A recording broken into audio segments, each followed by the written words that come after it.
to bring in one of our all-time favorite guests. He's won 2 Super Bowls as a player. He's entering his 4th year as the head coach of the Los Angeles Chargers. Please welcome back to the show, Anthony Lynn. Hey, Coach. Hey. Good to be back. Our annual We love sit-down. having you here. You're looking at, yes, our annual sit-down, except it's a little different this year with Hard Knocks here. The debut, the premiere is tonight on HBO at 10 p.m. Eastern.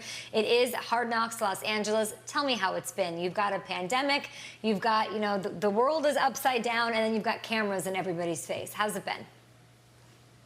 It's been fine. You know, I've been on Hard Knocks a couple times before already. Probably the most watched Hard Knocks was the one with the Jets when Rex Ryan was the head coach there. So I know these people. They do a heck of a job of educating and connecting with our fans, and they tell great stories. But it's just human nature as a coach to be guarded at first, you know, because we're in the business of, you know, collecting information, not really giving it. And so, you know, I think after a while, though, you just kind of let your guards down, and then that's when they get the real content that they're looking for. And at the end of the day, you know, it ends up being a good show. Now, speaking of great stories, a great story for us that is good content for our show is the quarterback situation you guys have. So you guys have a proven vet in Tyrod Taylor. You guys went and drafted Justin Herbert, number 6 overall. So I have to ask you, because I know you keep it real, Coach, and I appreciate that about you. Is it an open competition, or is it more Tyrod Taylor's our guy? Given the limited offseason, we're going to go with him. And if Herbert wows us, then maybe we'll cross that bridge when it comes. Well, I like to have competition at every position, Nate. I try to create that. And if I don't have competition at a position, then I'm a little concerned, to be honest with you. So I think, you know, my relationship with Tyrod and Tyrod being my quarterback when I was the offense coordinator in Buffalo, he's going to be more familiar with what we're going to do without having any off-season practices. I've said it before, you know, he is definitely in the driver's seat to be our starter day one.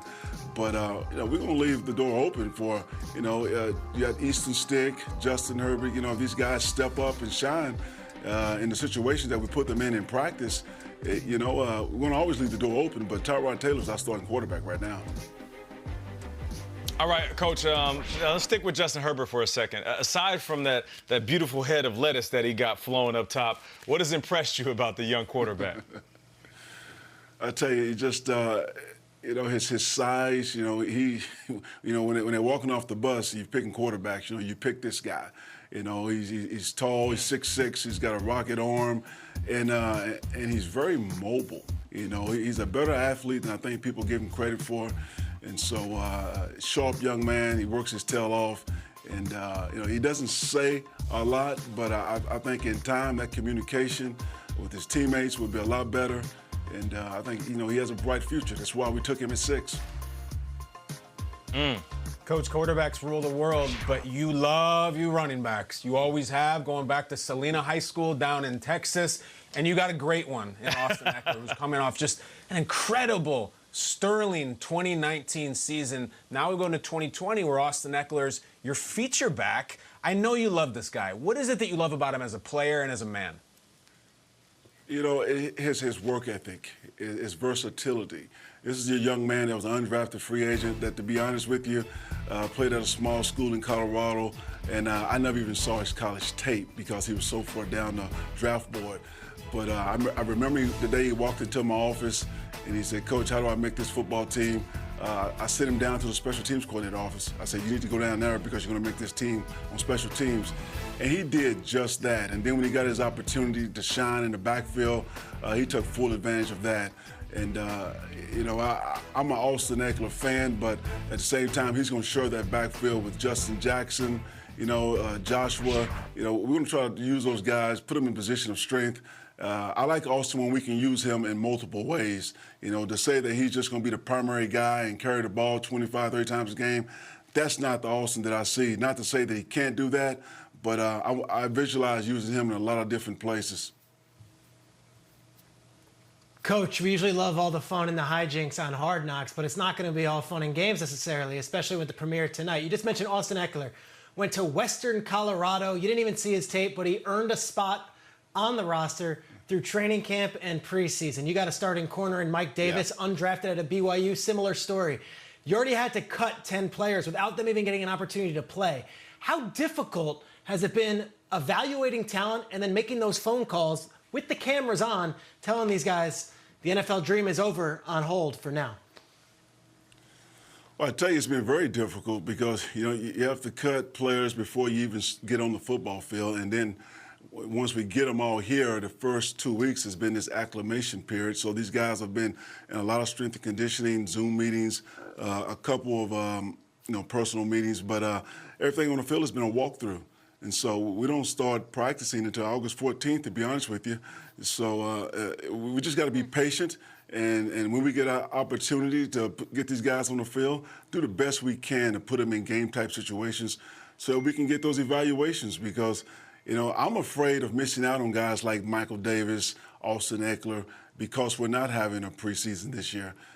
You never know who's going to step up. I didn't see this coming from Austin Eckler 3 years ago, or Michael Davis, to be honest with you. But those guys are major contributors right now, and that's my biggest concern, is missing out on someone like that. Unprecedented season, a lot of ups and downs, like you're saying, Coach, and it doesn't feel the same, not just because of the pandemic, but because Phillip Rivers, who's been part of that locker room for 16 seasons, the better part of that, will not be there. An outspoken guy, a leader in that room. Who's taken that place so far in virtual meetings, in those walkthroughs that you're talking about right now? Who stepped up and said, I'm going to lead this squad right now? Well, I tell you, a guy that was already stepping up, since the first day he walked on campus is Mike Pouncey. If Mike Pouncey is healthy and ready to play this year, that's a personality, that's leadership that we missed last year. And it's been night and day difference with him on that practice field right now. A guy like Derwin James. Both these guys are from the same area, so I like to say we're a Polk County football team. But Derwin James on the defense side of the ball, to be so young, just a natural and dynamic leader. We missed his presence last year for the most part of the season. But having those two guys back, you can already see a difference. And then you got other guys stepping up too. Melvin Ingram, Casey Hayward, and even Austin Eckler coming out of his shell. Seeing more of his personality. It's just been good to watch these young men develop and grow and become leaders. Coach, like I know, the head coach of a team is like the father. And he knows all of his kids. He knows all the players' personalities. He knows the serious dudes. He knows the guys with the dry humor. He knows the shy players that don't want anything to do with the cameras that are around there for Hard Knocks. And then he knows the complete goofballs. The reason I bring all that up is, who's going to be the breakout star in Hard Knocks? Because you know your team. Who's the dude that you can't help but to be around and just crack a smile like, man, this dude is an absolute nut?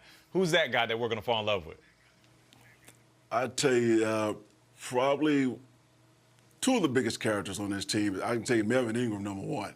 I love his personality. It's infectious, and just when he's not at work, it's a big difference on the practice field. But he's a talented young man. He would be the first to tell you he can play any position on the football field, number one. So we did use him a little bit in the backfield on goal line a couple years ago in that tight end. But, he plays defensive end, he plays linebacker. He's a rapper, he loves his hip hop. So he brings a lot of versatility to the table. But Keenan Allen, you can't sleep on Keenan Allen. He has an outstanding personality as well. And I'm sure the Hard Knocks people will find out, who those guys are just by hanging around them. But we have a lot of characters on this football team, and they have a lot of great stories to tell. Good. I mean, this is going to be a great season. And, Coach, let's not forget, the head coach gets a lot of screen time. I know the reason you got into coaching 20 years ago was to be on the same network as Flying Dragons and Paulie Walnuts. So you're going to be a star too, my man. But let me shift gears dramatically. Before you go, last year you traveled to Africa to open a school there as part of your charity work. This year you wanted to make the trip but couldn't because of COVID-19. But despite that, you still managed to provide a well for the Tanzanian village of Lanjani. Coach, tell us the story that went into this with your Lynn Family Foundation. Man, I'll tell you, we really missed our trip going back this year because of the pandemic. But the school is doing outstanding. And we opened that school last year, June 29th, with a privilege to serve. But the school is doing outstanding right now. And we needed a well. And as this school continued to grow, we're going to add another well. And we partnered with the Water Boys, Kyle Long, Howie Long's son. Yeah. They do an outstanding job of building wells all over this world. And they had the most experience in getting that done, and we wanted the best. So we partnered with them, and we got this done. And when they sent me the videos of the pictures of the kids, I mean, I must have watched that video 10 times because it just inspired me to be the best that I can be and be really appreciative of what I have. And so I tell you, people think that we're doing so much for the village of Lanjani, but those people in Africa, they're helping us as well. I can tell you that too. There's so much that we take for granted that we're learning we're taking for granted during COVID-19. Water is something I think most Americans take for granted. So the fact that you have teamed up with Water Boys to do that, it is making such an impact on everybody in conditions that are really unimaginable. So thank you, Coach, for that. Thank you for being on our show. Thank you for the optimism. I think you're the star of Hard Knocks. I called it on the show earlier. I think you're going to be tremendous talking to these players, motivating them. I cannot wait to be inspired tonight, Coach. Well, I hope you enjoy it, but you guys, I wish you the best of luck the rest of the season. It's always fun sitting down with the best morning show on TV. Hey! Hey! Oh, That's what I'm talking about. That's what we needed to hear. And now I'm not drafting Austin Eckler because I just heard you say backfield by committee. So no more Austin Eckler on my fantasy draft board. Thank you, Coach. Anthony Lynn of the Chargers.